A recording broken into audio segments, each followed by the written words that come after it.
दहिवडी फलटण रोडवर माणगंगा नदीपुलाच्या पुढे असलेल्या HP पेट्रोल पंपापासून फलटण बाजूकडे अंदाजे 50 मीटर अंतरावर एक अरुंद पूल आहे।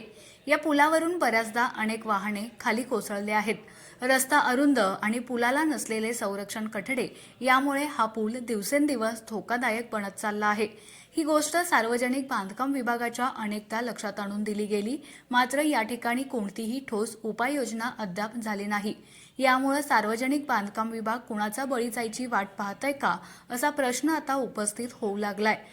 फलटण बाजूकडून येणारी आणि दहिवडी बाजूकडून जाणारी अनेक वाहने इथून ये-जा करत असतात। एकाच वेळी पुलावर ही वाहने आली तर धडक होऊन मोठा अपघात होण्याची चिन्हे निर्माण होतात। त्यामुळे वाहन चालक एका बाजूला वाहन घेत असताना पूल अरुंद असल्याने ते खाली कोसळतात। यामध्ये आतापर्यंत बऱ्याचदा अनेक वाहने या पुलावरून खाली कोसळले आहेत। यावर उपाययोजना म्हणून पुलाचे रुंदीकरण होऊन रस्ताही रुंद व्हावा अशी मागणी सर्वसामान्य लोक आणि वाहनधारकांमधून होत आहे। त्यामुळे लोकांच्या आणि वाहनधारकांच्या मागणीला सार्वजनिक बांधकाम विभाग कितपत न्याय देतं हे बघणं आता महत्त्वाचं ठरणार आहे।